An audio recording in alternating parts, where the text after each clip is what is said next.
نحمده ونصلي على رسوله الكريم أما بعد فأعوذ بالله من الشيطان الرجيم بسم الله الرحمن الرحيم رب اشرح لي صدري ويسر لي أمري واحلل عقدة من لساني يفقهوا قولي. اذا وقعت الواقع، جب وہ پیش آنے والا واقعہ پیش آ جائے گا. لیس لوقعتها کاذبہ، اس واقعے کو جھٹلانے والی کوئی چیز نہیں، اس واقعے کو، اس دن کو، اس قیامت کو روکنے والا کوئی ہاتھ نہیں، وہ لازمی پیش آ کر رہے گا. خافضۃ رافعہ، اس وقت ہر چیز کو تہ و بالا کر دینے والی وہ آفت ہوگی. تہ و بالا سے مراد یہ خافضہ جو چیزیں گری پڑی ہیں، رافعہ ان کو اٹھا دے گی. وَإِذَا رُجَّتِ الْأَرْضُ رَجًّا، کیا ہوگا زمین کے ساتھ؟ زمین کو ایک ہی دفعہ ہلا ڈالا جائے گا. وَبُسَّتِ الْجِبَالُ بَسًّا، اور پہاڑ ریزہ ریزہ کر دیے جائیں گے. اب کس طرح ریزہ ریزہ ہوں گے؟ فَكَانَتْ هَبَاءً مُنبَثًّا، کہ وہ پراگندہ غبار بن کر رہ جائے. وَكُنْتُمْ أَزْوَاجًا ثَلَاثًا، تم سب کو 3 گروپس میں بانٹ دیا جائے گا. فَأَصْحَابُ الْمَيْمَنَةِ، تو دائیں ہاتھ والے. ما اصحاب المیمنہ، یہ اصحاب المیمنہ کون ہے؟ یہ دائیں ہاتھ والے کون ہیں؟ تو دائیں بازو والوں کی خوش نصیبی کا کیا کہنا ہے، اور بائیں بازو والے تو بائیں بازو والوں کی بد نصیبی کا کیا ٹھکانا، اور آگے والے تو پھر آگے والے ہی ہیں. وہی تو مقرب لوگ ہیں، نعمت بھری جنتوں میں رہیں گے. اگلوں میں سے بہت ہوں گے اور پچھلوں میں سے کم. مرصع تختوں پر تکیے لگائے آمنے سامنے بیٹھیں گے. ان کی مجلسوں میں ابدی لڑکے شراب و چشمہ جاری سے لبریز پیالے اور کنٹر اور ساغر لیے دوڑتے پھر رہے ہوں گے، جسے پی کر نہ ان کا سر چکرائے گا اور نہ ان کی عقل میں فتور آئے گا. اور وہ ان کے سامنے طرح طرح کے لذیذ پھل پیش کریں گے کہ جسے چاہیں چن لیں، اور پرندوں کے گوشت پیش کریں گے کہ جس پرندے کا چاہیں استعمال کریں. اور ان کے لیے خوبصورت آنکھوں والی حوریں ہوں گی، ایسی حسین جیسے چھپا کر رکھے ہوئے موتی. یہ سب کچھ ان اعمال کی جزا کے طور پر انہیں ملے گا جو وہ دنیا میں کرتے رہے تھے. وہاں وہ کوئی بےہودہ کلام یا گناہ کی بات نہ سنیں گے، جو بات بھی ہوگی ٹھیک ٹھیک ہوگی. اور دائیں بازو والوں کی خوش نصیبی کا کیا کہنا، وہ بغیر کانٹوں کی بیلیوں اور تہ بر تہ چڑھے ہوئے کیلوں اور دور تک پھیلی ہوئی چھاؤں اور ہر دم رواں پانی اور کبھی نہ ختم ہونے والے اور بے روک ٹوک ملنے والے بکثرت پھلوں اور اونچی نشست گاہوں پر ہوں گے. ان کی بیویوں کو ہم خاص طور پر نئے سرے سے پیدا کریں گے اور انہیں باقرہ بنا دیں گے، اپنے شوہروں کی عاشق اور عمروں میں ہم سے. یہ کچھ دائیں بازو والوں کے لیے ہے، وہ اگلوں میں سے بہت ہوں گے اور پچھلوں میں سے بھی بہت. یہ ہے اس دنیا کا نقشہ، اس گھر کا نقشہ جسے میں اور آپ اپنے لیے تیار کریں. دیکھنا یہ ہے کہ کیسا تیار کریں، کیسا بنا رہے ہیں. ہماری فکر، ہماری پریشانی، ہماری کوشش، ہماری دوڑ دھوپ، ہماری سرگرمی، ہمارا پیسہ، ہماری خواہشات، یہ سب کس کام کے لیے خرچ ہو رہے ہیں؟ صرف اور صرف اس گھر کے لیے جو چند دن کا، جو بہت جلد چھوڑ جانا، یا اس کے لیے جو ہمیشہ ہمیشہ. اور پھر یہاں پر اس صورت میں اللہ تعالیٰ نے 3 گروہوں میں ان سب کو تقسیم کر دیا. ایک تو اعلیٰ ترین لوگوں کا درجہ، ایک درمیانے درجے کے لوگ، اور پھر ایک جو بد نصیب دائیں بازو والے، بدعمالیاں کرنے والے. اب یہاں پر جو چیز قابل غور ہے وہ یہ کہ انسان صرف ٹوٹی پھوٹی اطاعت پر ہی گزارا نہ کرے، اور صرف اس بات پر مطمئن ہو کر نہ رہ جائے کہ وہ اللہ کو مانتا ہے اور وہ کلمہ پڑھتا ہے، اور وہ صرف اس پر بھی خوش ہو کر نہ رہ جائے کہ اسے نماز پڑھنا نصیب ہو گئی. وہ اس پر بھی خوش ہو کر نہ رہ جائے کہ وہ اللہ کے کلام کو سنتا ہے، یہ سمجھنے کی کبھی کبھار کوشش کرتا ہے. وہ دیکھے یہ کہ وہ اس ہمیشہ کے گھر کو کتنا حسین بنا رہا ہے اور اس کے لیے کیا کچھ کر رہا ہے، کتنی دوڑ دھوپ کر رہا ہے، اس لیے کہ وہ گھر کبھی فنا نہیں ہوگا، کبھی وہاں پر کسی قسم کی کوئی تکلیف سامنے نہ آئے گی. لہٰذا اللہ تعالیٰ ہی کے الفاظ میں ہم دیکھتے ہیں اللہ تعالیٰ ہمیں کیا سکھاتے ہیں. پہلی بات، اذا وقعت الواقع، جب وہ پیش آنے والا واقعہ پیش آ جائے گا. کون سا واقعہ؟ قیامت کا واقعہ. دنیا کے حادثات نہیں، دنیا کے واقعات نہیں. دنیا میں تو بہت کچھ تغیرات، بہت کچھ چینجز آتی رہی اور آتی رہیں گی. خوشی اور غم یہ دنیا کی آزمائش کا ایک حصہ ہے. لیکن وہ واقعہ، ایسا واقعہ جس کے بارے میں اللہ تعالیٰ کہتے ہیں وقعت الواقعہ، یعنی ایسی چیز جو لازمی پیش آ کرتی ہے. لیس لوقعتها کاذبہ، اس واقعے کو جھٹلانے والی کوئی چیز نہیں. اس واقعے کو، اس دن کو، اس قیامت کو روکنے والا کوئی ہاتھ نہیں. وہ لازمی پیش آ کرے گا. لازمی مجھے اور آپ کو دیکھنا ہے، ضرور دیکھنا ہے، ہر صورت میں دیکھنا ہے. ہم چاہیں تو بھی ہم دیکھیں گے، اور اگر نہ بھی چاہیں پھر بھی ہمیں دیکھنا ہے، پھر بھی ہمیں ضرور اس سے واسطہ پیش آ کر رہنا ہے. اب دیکھیے، جب حقیقت یہ ہے کہ اس حادثے کو ہماری آنکھیں دیکھیں گی، اس سارے سے ہم گزریں گے، تو پھر کیوں بے خوف ہو کر بیٹھتے ہیں؟ کیوں بے خبر ہیں؟ کیوں بے پرواہ ہو گئے ہیں؟ کیوں نہیں سوچتے؟ ایمانداری کے ساتھ ہم میں سے ہر شخص اپنے آپ کو جائزہ لے، اپنا حساب لے. اس لیے کہ دوسروں کا حساب ہمیں تو فائدہ نہیں دیتے ہیں. ہم اپنا حساب لیں، صبح سے لے کر اب تک اس پیش آنے والے واقعے کے لیے کتنا سوچا، کیا کچھ کیا، اور اس دنیا کے لیے کتنا سوچا اور کیا کریں گے. ہم بہت ایمانداری کے ساتھ اپنا آپ خود فیصلہ کر سکتے ہیں کہ ہماری زیادہ تر سوچیں، زیادہ تر کوششیں، زیادہ تر پریشانیاں ساری کی ساری اس فانی چند روزہ رہنے والی دنیا کے لیے. میں یہ نہیں کہہ رہی کہ اس کے بارے میں نہیں سوچنا چاہیے، لیکن صرف اور صرف اسی کے بارے میں نہیں سوچنا چاہیے جو بہت جلد ختم ہو جانے والی ہے. اس کے بارے میں بھی سوچنا چاہیے جو لازماً پیش آ کر رہنے والی ہے. اور وہ واقعہ کوئی معمولی واقعہ نہیں ہوگا. اس واقعے کی بہت ساری تفصیلات آخری پارے کی صورتوں میں آپ نے سنی، اور ان تفصیلات میں کیا کہ پہاڑ ریزہ ریزہ ہو جائیں گے، مٹی کی طرح ہو جائیں گے، اڑ جائیں گے، تباہ و برباد ہو جائیں گے، ستارے ٹوٹ پھوٹ جائیں گے، چاند سورج ہر چیز اپنے دائرے سے نکل کر، آپ کو معلوم ہے کہ پورا نظام شمسی سولر سسٹم جو ہے وہ اپنی ایک خاص رفتار کے ساتھ، ایک خاص اندازے کے ساتھ چل رہا ہے. اگر ایک لمحے کے لیے کوئی رک گیا پوری کائنات میں زبردست قسم کی تباہی پھیل گئی. اور کئی دفعہ انسانی آنکھوں نے اس طرح کی تباہیوں کو قریب سے دیکھا ہے کہ ستاروں کی گردش میں اگر کوئی ایسا سیارہ یا ایسا ستارہ زیادہ قریب آ گیا تو خوف و ہراس کا سما پیدا ہو گیا کہ کہیں ایک ٹکرا گیا تو دنیا میں قیامت آ ہی جائے گی. لیکن بہرحال ایک دن تو اسے ٹکرانا ہے، ایک دن تو یہ سب کچھ پیش آنا ہے. پھر اس کے بعد یہ کہ آسمان کی بندش وہ ڈھیلی پڑ جائے گی.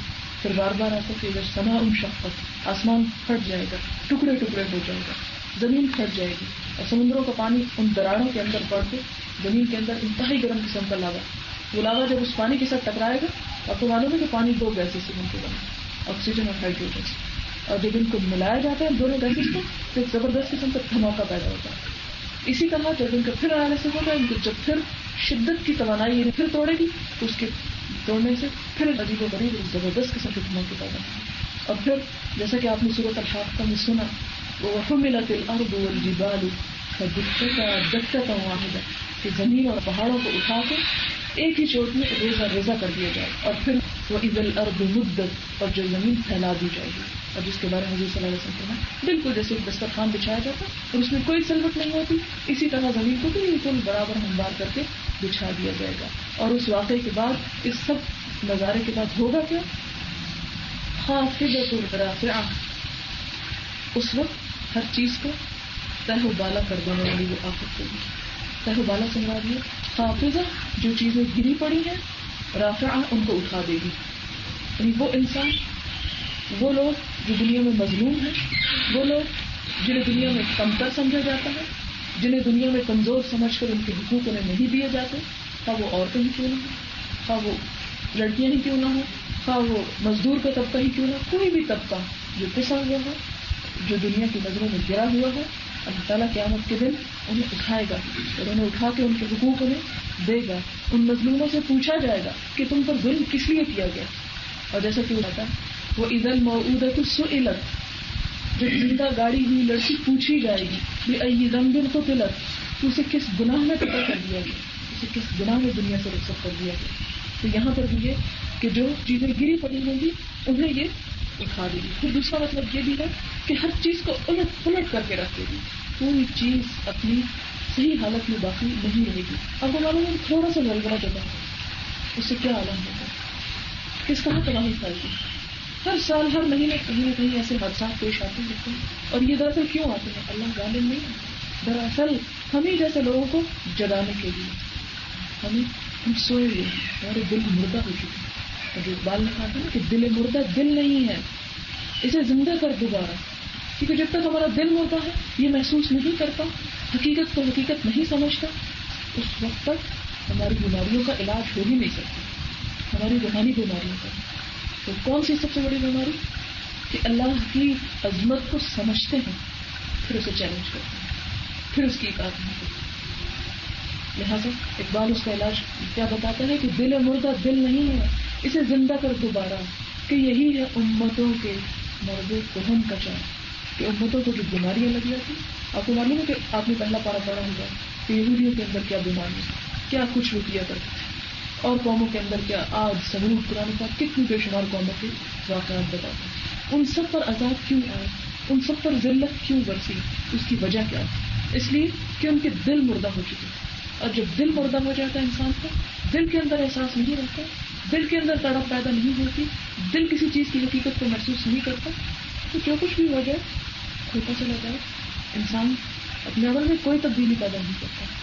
انہی دلوں کو تو حضور صلی اللہ علیہ وسلم نے اپنے کنٹرول میں کیا, اور انہی دلوں کو تو جگایا کہ جن کے جاگنے کی وجہ سے صرف اور صرف 23 سال کے اندر پورے کا پورا انقلاب آتا ہے. صرف 23 سال.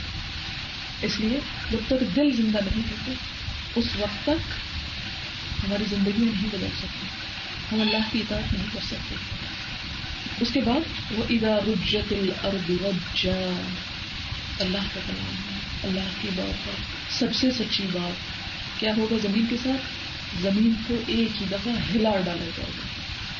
آپ کو معلوم ہے کہ زمین کہیں ایک جگہ پر نہیں رکھی ہوئی کائنات میں, ٹکی ہوئی نہیں ہے. ہمیں ایسا لگتا ہے کہ گویا زمین جو ہے وہ ایک ہی جگہ پر موجود ہے, ایک ہی جگہ پر جمی ہوئی ہے, لیکن ایک جگہ پر نہیں ہے. زمین گھوم رہی چکر لگا رہی ہے اپنے محور کے ارد گرد. اب یہ ہے کہ اس کو کیا ہوگا. اس کی مثال ایسی نہیں کہ جیسے اس کمرے میں اگر کوئی چیز درمیان میں ایسے سرکل کر رہی ہو تو اس کو پکڑ کے ہلانا کیا مشکل بات, کچھ مشکل نہیں. تو اللہ کی پوری کائنات میں زمین ایک گولے کی طرح چکر لگا رہی ہے, اور اس کو پکڑ کے اگر ہلا دیا جائے, اس کو پھاڑ دیا جائے, اس کو ٹکڑے ٹکڑے کر دیے جائے, اس کے ساتھ جو بھی سلوک کیا جائے, اللہ تعالیٰ کے لیے یہ سب کچھ بہت آسان ہے. اور یہ فرمانا کہ اگر یہ اب جمی ہوئی ہے, تم سکون کے ساتھ اس میں چل کر رہے ہیں, مقصد جو کہ یہ سکون ہمیشہ ہمیشہ کے لیے. ہر چیز بدلتی رہتی ہے, اور یہ بدلتا ہوا وقت ایک دن اس حادثہ عظیم پر جا کر ٹھہر جائے گا. اور وہ کیا ہوگا؟ رجت الارض رجا, زمین کو ایک دفعہ میں زبردست قسم کا ہلا دیا جائے گا. وبست الجبال بسا, اور پہاڑ ریزہ ریزہ کر دیے جائیں گے. آپ کو پہلے ہی ایک دفعہ ذکر کیا تھا کہ پہاڑوں کے درمیان مری کے علاقے میں چلے جائیں, مری سے لے کر احتماد کا یہ سارا راستہ دیکھیں, پہاڑ ہی پہاڑ ہے ہر طرف, کہیں ختم ہونے کو نہیں آتے, اور کتنے مشکل سے بنائے ہوئے راستے ہیں یہ سارے. لیکن اللہ کے نزدیک یہ چیزیں کوئی بھی اہمیت نہیں رکھتی. ان کی عظمت خدا کے نزدیک کوئی عظمت نہیں ہے. اللہ تعالیٰ کے نزدیک ایک ہی بار میں, ایک ہی جھٹکے میں انہیں بالکل پیس کر رکھ دیا جائے گا. اور کس طرح ریزہ ریزہ ہو گیا؟ فکانت ہباء منبثا, کہ وہ پراگندہ غبار بن کر رہ جائے. پہاڑ بالکل جیسے آندھی چلتی ہے اور غبار اڑتا ہے, بالکل ذرا ہی تصور ملاتے رہے کہ زمین ہلائی جا رہی ہے اور ہم اسی زمین کے اوپر ہیں, اور پہاڑ اڑ رہے ہیں, اور تمام کی تمام چیزیں جو ہیں وہ اپنے وجود کھو بیٹھی ہیں. اور اس وقت انسان انسانوں سے بھاگ جائیں گے. یوم یفر المرء من اخیہ وامہ وابیہ وصاحبتہ وبنیہ, اگر انسان ماں سے, باپ سے, بہن سے, بھائی سے, بیٹے سے, ہر رشتے سے بھاگے گا, فرار حاصل کر لے گا, کوئی کسی کے کام نہیں آئے گا. تو وہاں پر ہوگا کیا پھر؟ وکنتم ازواجا ثلاثا, تم سب کو 3 گروپس میں بانٹ دیا جائے گا, 3 گروہ بنا دیے جائیں گے. فاصحاب المیمنہ, تو دائیں ہاتھ والے. ما اصحاب المیمنہ, یہ اصحاب المیمنہ کون ہے؟ یہ دائیں ہاتھ والے کون ہیں؟ دائیں ہاتھ سے کیا مراد ہے ان کی؟ وہ اصحاب المشأمہ, اور بائیں ہاتھ والے. ما اصحاب المشأمہ, یہ بائیں ہاتھ والے کون ہیں؟ السابقون السابقون, اور ان دونوں گروپس کے آگے بڑھ جانے والے, ہر کام میں آگے بڑھ جانے والے, انتظار نہ کرنے والے. جیسے ہماری عام روزمرہ زندگی میں ہم کیا کرتے ہیں, اذان ہو چکی ہے, نماز کا وقت, انتظار کرتے رہتے, اچھا یہ ختم ہو جائے کرتے ہیں, وہ ختم ہو جائے کرتے ہیں, یہ اگر نہیں ہے اور وہی لمٹ ایک ایک وقت ہے جس میں پڑھنا، تو کیوں نہ سب کچھ چھوڑ کے تحلیل کرنا. لیکن ہماری پرائرٹیز کیا ہیں؟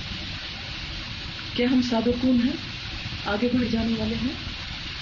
ہم تو یہ دیکھ رہے ہیں ہمارا معاشرہ کیا کر رہا ہے، ہمارے ساتھ والے لوگ کیا کر رہے ہیں، وہ کس اسپیڈ سے جا رہے ہیں، ہم تو ان کے انتظار ہیں. اور یہ دیکھ کر اپنے آپ کو تسلی دے لیتے ہیں ابھی تو فلاں بھی یہ کام نہیں کر رہا، ابھی تو فلاں بھی نہیں کر رہا، اگر میں نے نہ کیا تو کیا ہو گیا. یہ بات نہیں ہے. والسابقون السابقون، اور آگے والے تو پھر آگے والے ہیں. اولئک المقربون، یہی اللہ کے مقرب، اس کے قریب ہونے والے بندے ہیں، اس کے پیارے ہیں. نہ صرف یہ کہ نماز میں، ہر کام میں ہم دیکھیں قرآن پاک سیکھنا ہے، ہاں سیکھ لیں گے، ابھی بہت عمر ہے، اللہ کے بندے بن جاؤ. ابھی تو ہم جوان ہیں، ابھی تو بوڑھے ہوں گے، اور اگر بڑھاپے کی حدود پہ بھی میری طرح ہاتھ لگ گیا ہے تو بھی ابھی بہت وقت ہے، ابھی تو بہت کچھ ہم کر سکتے ہیں. یہ وقت تو دنیا میں انجوائے کرنے کا ہم کریں. وہ دنیا کس کے لیے چھوڑ دی؟ اس میں تو انجوائے کر لو گے، وہاں پر جا کے کیا کرو گے؟ وہاں کس چیز کی ضرورت پیش آئے گی؟ انہی کاموں کی. اب دیکھیں نماز میں ہمارا یہ حال ہے، صدقہ و خیرات میں ہمارا یہ حال ہے کہ ہم اس میں سوچتے رہتے ہیں اچھا ابھی یہ ہو جائے وہ ہو جائے. حتیٰ کہ اللہ کے قائم کردہ فرائض میں ہمارا یہ حال ہے. مثال کے طور پر حج فرض ہے، تو سوچتے رہتے ہیں اچھا ابھی بچے چھوٹے ہیں، پھر یہ بڑے ہو گئے، پھر وہ جوان ہو گئے، پھر ان کی شادی ہو جائے، پھر ان کے نہ جانے کیا کچھ ہو جائے، اور ان چکروں میں پڑھ کے اپنے آپ کو ٹالتے رہتے ہیں. حالانکہ آج کل حج تو 10 دن میں ہو سکتی، 10 دن کے لیے آپ بچے کہیں بھی چھوڑ سکتے ہیں، 10 دن کے لیے آپ اپنے گھر میں کسی کو چھوڑ سکتے ہیں، کوئی ایسا مسئلہ نہیں. لیکن یہ کہ فرض تو ادا کریں، ضروری تو نہیں کہ آپ جا کے 3 مہینے وہاں بیٹھ رہے ہیں تو پھر ہی آپ کا حج ہوگا. پھر اسی طرح باقی کاموں میں بھی دیکھ لیں، دین سیکھنے کے معاملے میں دیکھ لیں. دنیا کے ہر پڑھائی کی فکر ہے، مجھے ڈاکٹر بھی بننا ہے، مجھے انجینئر بننا ہے، مجھے یہ بننا ہے، مجھے وہ بننا ہے، مجھے یہ جاب کرنی ہے، مجھے اتنے گریڈ حاصل کرنے، مجھے اتنی اور اتنی ترقی کرنی ہے، اور ساری زندگی اسی چکر میں گزر جاتی. دین کا علم کتنا سیکھنا ہے، کیا حادثہ پیش آنے والا ہے، مرنے کے بعد کیا ہوگا، قبر میں کیا ہوگا، کیا حساب کتاب ہوں گے، کیا چیز اللہ کے نزدیک کس طرح بتائے گی، اس کے بارے میں سیکھنا ابھی نہیں ٹائم، ابھی وقت نہیں، کل کر لوں گی، پرسوں کر لوں گی، ٹالتے ہی چلے جاتے ہیں. تو پھر مقربون میں تو شمار نہ ہوا نا، اللہ کے پیاروں میں تو نہ ہوا، اللہ کے قریب والوں میں تو نہ ہوا. تو پھر کیا عظمت ہوئی انسان کی کہ سب سے عظیم رب کے قریب ہی نہ ہو سکے. دنیا میں دیکھیں اعلیٰ سے اعلیٰ، بڑے سے بڑا رتبہ، اور بڑے سے بڑی منزل، اور بڑے سے بڑے لوگوں میں شامل ہونے کے لیے انسان کتنی دوڑ لگا ہے. حالانکہ کیا ہے، سب کچھ یہیں رہ جائے گا، سب کچھ چھوٹ جائے گا. لیکن جو واقعی بڑا ہے وہ رب، اس کے قریب ہونے کی فکر نہیں ہے. فی جنات النعیم، تو ان کا ٹھکانہ جو ہوگا نعمت بھرے باغات میں ہوگا. ثلۃ من الاولین، اگلوں میں سے بہت ہوں گے، وقلیل من الآخرین، اور بعد میں آنے والوں میں بہت کم ہوں گے. اب یہاں پر اولین اور آخرین سے مراد کون ہے، اگلوں اور پچھلوں سے مراد کون ہے؟ ایک گروہ کا خیال ہے کہ حضرت آدم سے لے کر حضور صلی اللہ علیہ وسلم تک جتنے انبیاء ہیں اور جتنی بھی قومیں گزری، ان سے مراد اولین ہے کہ وہ دنیا کا پیریڈ جو ہے وہ زیادہ ہے، تو ان میں بہت سارے لوگ ہوں گے. اور نبی صلی اللہ علیہ وسلم کی بعثت سے لے کر قیامت تک جو وقفہ ہے، جو ڈیوریشن ہے، یہ کم ہے، لہذا یہ پچھلے لوگ ہیں. اس کے بعد یہ کہ کچھ لوگ یہ کہتے ہیں کہ اولین و آخرین سے مراد نبی صلی اللہ علیہ وسلم کی امت کے اولین اور آخرین ہیں، ان میں سے پہلے لوگ اور آخری لوگ. اور اس میں یہ کہ حضور صلی اللہ علیہ وسلم کے دور کے یا ان سے قریبی ادوار کے لوگ جو ہیں وہ زیادہ ہوں گے مقربین میں سے، اور جو قیامت کے نزدیک آتی جائے گی امت تو ایسے لوگ کم ہوں گے. تیسرا گروہ یہ کہتا ہے کہ ہر نبی کی امت کے پہلے اور آخری 2 گروہ ہوں گے. اس میں کچھ لوگ تو ایسے ہوں گے جو بڑھ چڑھ کر ہر نیکی میں حصہ لینے والے ہوں گے، اور کچھ درمیانے درجے کے ہوں گے. یعنی ہر امت اور ہر نبی کے اولین اور آخرین ہوں گے.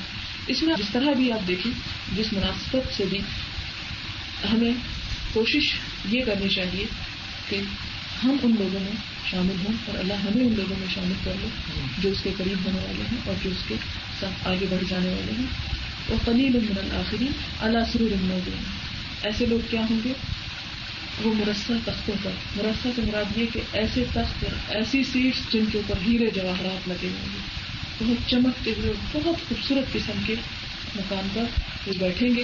متکئین علیہا متقابلین، اونچی جگہوں پر، اونچے اونچے اسٹیج پر انہیں بٹھایا جائے گا، اور وہ تکیے لگائے ہوئے یعنی بڑے لیئرلی بہت آرام کے ساتھ بیٹھے ہوئے ایک دوسرے کو دیکھ رہے ہوں گے, ایک دوسرے سے باتیں کر رہے ہوں گے.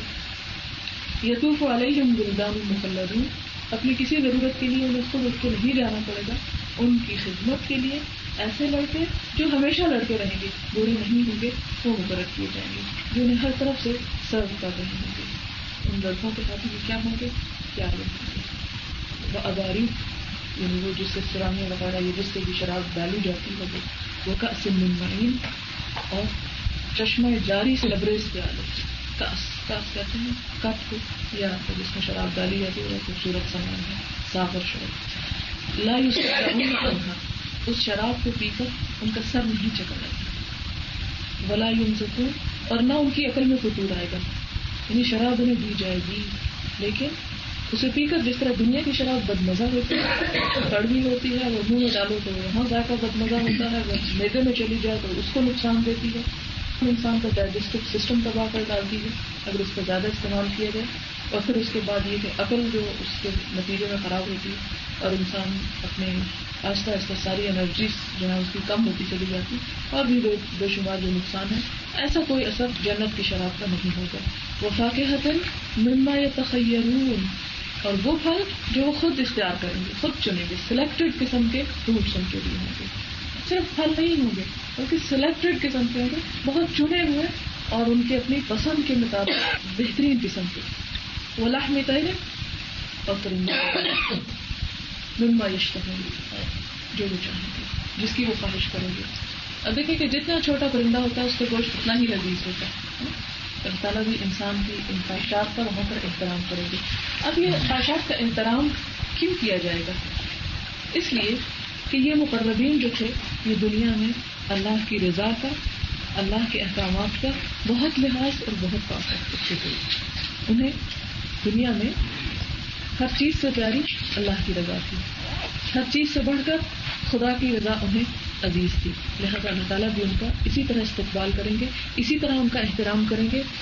وحور العین, اور ان کے لیے خوبصورت آنکھوں والی حوریں ہوں گی.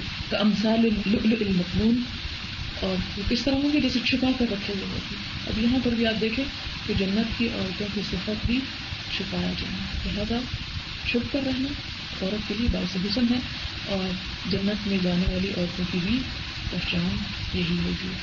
جزاء بما كانوا يعملون, یہ سب کچھ کس لیے ملے گا؟ جزا کے طور پر ان کے اعمال کی بدولت. اور بتائیے کہ عمل کے بغیر کیا کچھ نہیں. دنیا میں کوشش کے بغیر کیا ملتا ہے؟ دنیا میں کام کیے بغیر کچھ نہیں ملتا. تو جنت جس کی ایک گز بھر جگہ دنیا اور اس میں جو کچھ ہے سب سے زیادہ خوبصورت, کیا وہ عمل کے بغیر مل جائے گی؟ ناممکن. قرآن کا پورا کھول کر دیکھ لیجیے, جہاں بھی جنت پر جہاں بھی صلے کا ذکر کیا گیا وہاں یہی کہا گیا کہ تمہیں بھیک کے طور پر نہیں, تمہیں کسی ٹپ کے طور پر نہیں, تمہیں ایسے جھنگے میں نہیں دے دیا جائے گا, بلکہ تمہارے کاموں اور تمہاری کوشش کے بدلے میں یہ سب کچھ تمہیں عنایت ہوگا. اور اس سے بڑھ کر آگے لا یسمعون فیہا لغوا, وہاں وہ کوئی بےہودہ بات نہیں سنیں گے. اب دیکھیں کہ لغو دنیا میں انسان کو ہر طرح کی نعمت میسر ہے, لیکن یہ لوگوں کی لغو باتیں جو ہیں, ادھر سے کسی کا گلہ, اس کا شکوہ, اس کی غیبت, اس کی بدگمانی, یہ انسان کی زندگی میں زہر بھر دیتی ہے. اور اگر خود نہیں بھی کرتا, کسی سے کسی کے متعلق اگر سنتا بھی ہے تو اس محفل کے ختم ہونے کے بعد آپ سب جانتے ہیں کہ دل کا کیا ہوتا ہے, دل کتنا مردہ ہو جائے. پھر انسان انہیں باتوں پہ سوچنے لگتا ہے, اچھا فلاں نے یہ کیا, فلاں نے ایسے کیا, اور پھر ان بیکار سوچوں اور بیکار چیزوں میں پڑھ کے انسان خدا سے مزید دور ہو جاتا ہے. اور ان غلط باتوں کے نتیجے میں جو اس کے دل پر کالا نقطہ پڑتا ہے وہ انسان کے اندر اس قسم کی بے چینی اور اس قسم کی کسک چھوڑ دیتا ہے کہ جو اسے کسی چیز میں اس کی لذت باقی نہیں. اس کے پاس طرح طرح کی نعمتیں ہوتی ہیں لیکن وہ سب سے بیدار ہوتا ہے. لہذا وہاں پر جو جنت کی ایک بہت بڑی نعمت اور جو بہت بڑی رحمت ہوگی وہ یہ کہ یہ لغو باتیں سننے کو, اور ساتھ ہی اس کی ایک اور چیز لگائے گی ولا تأثیما, اور نہ گناہ کی باتیں. اب یہاں پر آپ دیکھیں کہ گناہ کی باتیں کیا ہے. دراصل مذاق اڑانا دوسروں کا, کہنا, غیبت, طنز, تمسخر, اور اسی طرح بد زبان اور بدتمیز لوگوں کی سوسائٹی میں بیہودہ قسم کے مذاق یہ سننا, ایک دوسرے پر کیچڑ اچھالنا، اور وہ چیزیں جن کا نہ دنیا میں کوئی فائدہ ہے اور نہ آخرت میں کوئی فائدہ ہے۔ لغو اصل میں اس چیز کو کہتے ہیں جو فائدے سے خالی ہے، بیکار چیز۔ لہٰذا وہاں پر لغو نہیں سنے کی مراد یہ کہ اس قسم کی باتیں نہیں ہوگی، اس قسم کی ڈسکشن نہیں ہوگی کہ جس سے کسی کو کچھ فائدہ نہ ہو۔ دنیا میں بھی ہر وہ بات، ہر وہ چیز، ہر وہ محفل لغو ہے جس میں انسان کسی انسان کو فائدہ نہ پہنچائے یا اس کی اپنی ذات کو فائدہ نہ پہنچائے۔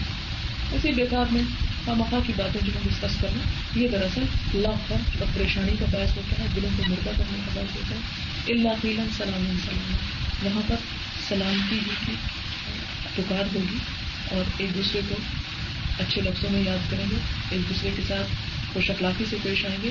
سلام دراصل کیا ہے؟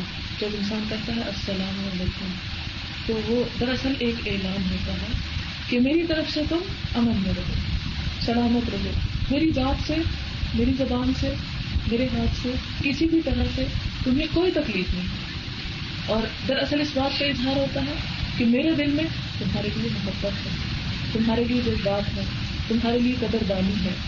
یہ ہے دراصل سلام کا مطلب، اگر کوئی اسے سمجھ کر ادا کرے تو۔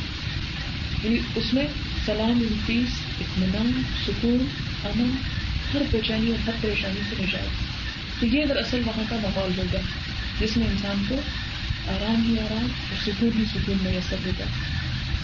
اس کے مقابلے میں وہ اصحاب الیمین، پھر دائیں ہاتھ والے لوگ، عام نیکوکار لوگ، نہ اصحاب الیمین اور دائیں بازو والوں کی بھی خوش نصیبی کا کیا ٹھکانا۔ فی سدر مخضود، کانٹوں سے بھرا تہ در تہ بیریوں کے درخت ہوں گے، یعنی گھنی چھاؤں ہوگی۔ وطلح منضود، تہ در تہ چڑھے ہوئے کیلے، یعنی پھل لگے ہوئے ہوں گے، سلیکٹڈ نہیں ہوں گے، وہاں سلیکٹڈ ہے، یہاں پھلوں ہی کا ذکر ہے۔ وظل ممدود، اور دور دور تک پھیلی ہوئی چھاؤں، ایک بے پناہ حسن کا منظر۔ وماء مسکوب، اور پانی بہتا، فیہما عینان تجریان، ان دونوں جنتوں میں چشمے ہیں جو بہ رہے ہوں گے۔ اور مسکوب کا لفظ نا سکبا سے ہے، اور سکبا کہتے ہیں بڑی بڑی بوندوں کے ساتھ مسلسل بارش کا ہونا۔ آبشار کے لیے بھی آتا ہے، یعنی اوپر سے نیچے خوب خوب آنا پانی کا۔ آپ اچھی طرح ریلیٹ کر سکتے ہیں نیاگرا سے۔ وماء مسکوب، اس کا حسن ہی کچھ اور ہوتا ہے، یعنی آپ رہ نہیں سکتے اس کو اپریشیٹ کیے بغیر، دل چاہتا ہے کود پڑنے جا کے اس میں۔ وماء مسکوب وفاکہۃ کثیرہ، اور پھل بہت سارے، بہت سے پھل، طرح طرح کے پھل، لا مقطوعۃ ولا ممنوعہ، نہ ختم ہونے والے اور نہ منع کیے جانے والے، یعنی کبھی ان کا سلسلہ ختم نہیں ہوگا۔ دنیا میں کیا ہوتا ہے، ایک موسم پہ آتے ہیں پھل، پھر درخت گنجے ہو جاتے ہیں، پھر آپ کو ویٹ کرنا پڑتا ہے اگلی دفعہ کا، لیکن وہاں سلسلہ منقطع نہ ہوگا، لا مقطوعہ ولا ممنوعہ۔ اچھا دنیا میں کیا ہوتا ہے، بعض اوقات پکے ہوئے پھلوں کا باغ ہوتا ہے، لیکن اس کی اتنی بڑی بڑی چار دیواری ہوتی ہے، اور پھر اس کے آگے گیٹ بھی لگا ہوتا ہے، اور پھر پہرا بھی ہوتا ہے، اور اگر آپ کسی بھی طرح پھل توڑ لیں تو اتنی گلٹ ہوتی ہے کہ آپ کھا بھی نہیں سکتے۔ یہ سب ممنوع ہے، بڑا بڑا نو انٹری کا سائن لگا ہوا ہوگا، کراس کا، اندر نہیں آ سکتے، یہاں کا پھل کھانا منع ہے۔ لیکن جنت کے پھل لا ممنوع، کوئی نہیں روکے گا، کوئی وہاں باغبان ایسا نہیں بیٹھا ہوگا جو اندر آنے سے منع کرے، بلکہ اس کے برعکس قطوفہا دھانیہ، پھل نیچے لٹکے ہوئے ہوں گے، ہاتھوں کی ریچھ میں ہوں گے۔ دنیا میں بعض اوقات کیا ہوتا ہے، پھلوں کو کوئی بیماری لگ جاتی، کیڑا لگ جاتا، یا کوئی ایسے اس پہ پیسٹیسائڈز ہوتے ہیں کہ منع کر دیتے ہیں، تو وہ بھی ممنوع ہو جاتے ہیں۔ اچھا ایک اور بات یہ ہے کہ پھلوں کا ریچ میں ہونا، اور وہ جو جنتین کی بات ہوئی تھی کہ تازہ پھل ہوں گے، تو کبھی آپ چیری پکنگ کے لیے یا اسٹرابری پکنگ کے لیے گئے ہو تو آپ نے دیکھا ہوگا کہ جو مزہ اپنے ہاتھ سے توڑ کے فریش فروٹ کے کھانے میں آتا ہے وہ بازار سے خرید کے نہیں آتا۔ اور پھر مقطوعہ بھی نہ ہو اور ممنوعہ بھی نہیں، یہاں تو کیا سیزن ختم ہو گیا، او ہو اس سال تو یاد ہی نہیں رہ جانا، سیزن ہی ختم۔ اور پھر ممنوعہ کہ اتنے ٹائم کے لیے جا سکتے، یہ نہیں سارا دن وہاں بیٹھے تھے، آپ کو وہاں سے واپس بھی آنا ہے، اور جب تک آپ ٹکٹ نہ لیں تو اندر نہیں جا سکتے، ممنوع۔ لیکن یہاں پر لا مقطوعۃ ولا ممنوعہ، کیونکہ اس میں جو عزت اور شرف اللہ سبحانہ و تعالیٰ بندوں کو دیں گے وہ بھی بہت بڑی چیز ہے. وفرش مرفوعہ، ان کی نشست گاہیں اونچی تو ہوں گی، مرصع کا ذکر نہیں ہے، ہیرے نہیں لگے ہوئے ہوں گے. ایک کرسی ضرور مل جائے گی لیکن وہ اتنی خوبصورت نہیں ہوگی جتنی مقربین کے لیے ہوگی. یہ دنیا میں اللہ کے لیے گھر گھر کر کرتے ہیں. انا انشأناہن انشاء، یہاں حوروں کا ذکر نہیں، ان کی اپنی ہی بیویاں ہوں گی جو نیک ہوں گی. فجعلناہن ابکارا، انہیں نئے سرے سے باقرہ بنا کر پیدا کریں گے. وہ دوبارہ جو ہے وہ غیر شادی شدہ ہے. عروباً اتراباً، وہ اپنے شوہروں کی عاشق ہوں گی. اور اتراباً سے مرادی کہ ان کی ہم عمر ہوں گی. اصحاب الیمین، دائیں بازو والوں کے لیے. سلۃ من الاولین، پہلوں میں سے بھی ایک گروہ ہوگا. سلۃ من الآخرین، اور آخری میں آنے والوں میں سے بھی ایک بڑا گروہ ہوگا. لیکن یہ نہیں کہا کہ پوری امت محمد ہوگی. وہ اصحاب الشمال، اور پھر بائیں بازو والے. ما اصحاب الشمال، دائیں بازو والوں کی بدنصیبی کا کیا ٹھکانا. فی سموم و حمیم، وہ لو کی لپٹ اور کھولتے ہوئے پانی. وہ ظل من یحموم، کالے دھوئیں کے سائے تلے ہوں گے. اب آپ کو سوچیں کہ لو دنیا میں بھی چلتی ہے، کتنی تکلیف دیتی ہے نا. انسان باہر منہ نہیں نکال سکتا، دل یہ چاہتا کہ فوراً گھر پہنچے، کسی پنکھے کے نیچے یا اے سی کے آگے بیٹھ جائے. یہاں پر بھی یہ کہ لو کی لپٹ، وہ حمیم کھولتا ہوا پانی. وہ ظل، سایہ تو ہوگا لیکن دھوئیں تو. اب دھوئیں سے تو انسان بھاگتا ہے، اس کا سایہ ہوتا کیا ہے. دھوئیں کا سایہ بھی کبھی اگر آپ دیکھیں تو وہ بھی ایک خوفناک منظر پیش کرتا ہے، ایک تکلیف دہ منظر پیش کرتا ہے. لا بارد ولا کریم، نہ اس میں کوئی ٹھنڈک ہوگی نہ عزت، کچھ بھی نہیں ہوگا. اس کی وجہ یہ کہ انہم، یہ لوگ، کانوں تھے قبل ذالک، اس سے قبل، مترفین، بڑے خوشحال، دنیا میں بڑی خوش رتیوں میں اور بڑی خوشیوں میں مصروف رہتے تھے. دنیا بنانا جانتے تھے، دنیا ہی کا حسن اور دنیا ہی کی خوشیاں سمیٹنے کے لیے وہ بے قرار رہتے تھے. آخرت کے بارے میں کبھی سوچنے کی تکلیف گوارا نہیں کی تھی. وَكَانُوا يُصِرُّونَ عَلَى الْحِنْثِ الْعَظِيمِ، اور وہ گناہ کبیرہ پر اصرار کیا کرتے تھے. یہ ہے ان کا قصور. یہ نہیں کہا وہ کافر تھے، وہ ایمان نہیں لائے تھے اور وہ اللہ کو نہیں مانتے تھے. نہیں، گناہ کبیرہ پر اصرار کرتے تھے. یہ اس کی وجہ سے انہیں یہ سزا دی جائے گی. گناہ کبیرہ کیا ہے آپ کو معلوم ہے. سب سے پہلے تو نماز کا ترک کر دیں، گناہ کبیرہ. اس پر اصرار کرنا، نہ پڑھنا، مسلسل نہ پڑھنا، کبھی پڑھ لینا کبھی نہ پڑھنا، اور نہ پڑھنے پر کوئی پشیمانی نہ ہونا، کبھی کوئی تعویل کر لینا، کبھی کوئی. جو آپ کو پتا ہے جب انسان پر موت کی حالت ہے اور ابھی ہوش میں ہے تو اس کو پڑھنا چاہیے، پڑھ سکتے. پھر اس کے بعد آپ دیکھیں جھوٹ بولنا. ہم میں سے کتنے ہی لوگ ہوں گے جنہوں نے یہ کہتے ہوئے سنا ہوگا آج کے دور میں جھوٹ کے بغیر گزارا نہیں. تو چاہیے کہ ہم اس سے کم از کم اگر بچتے نہیں، نفرت تو کریں. اگرچہ یہاں پر تو تقاضا کیا جا رہا ہے بچنے کا. پھر غیبت کر، گناہ کبیرہ، بیک بائٹنگ، کسی کی برائی کرنا. پھر کسی کے اوپر تہمت لگانا، جادو کرنا. جو ہمارے پاس جگہ جگہ دکانیں کھلی ہیں جادو کی، پورا ملک بھر دیا اشتہار. آج یہاں سے لاہور کا سفر کریں، پوری دیواریں بھری ہیں نجومی اور عملیات.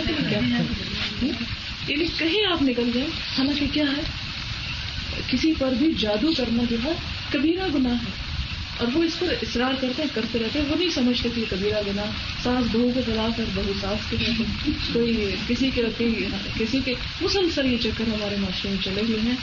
اور پھر یہ کہ یہ نہیں کہ توبہ استغفار کریں، اس سے پناہ مانگے، اس سے بچیں، یصرون، اس پر اصرار کرتے ہیں. پھر اسی طرح اور رشوت کا لینا دینا، یہ بھی اس میں شامل ہو گئے. اور بھی جتنے کبیرہ گناہ ہیں، والدین کی نافرمانی کرنا، یہ بہت بڑا کبیرہ گناہ ہے. پھر اسی طرح قطع رحمی کرنا، رشتہ داروں سے تعلق کاٹ دینا، کبیرہ گناہ ہے. اور بھی ایک بہت بڑی فہرست ہے کبیرہ گناہوں کی.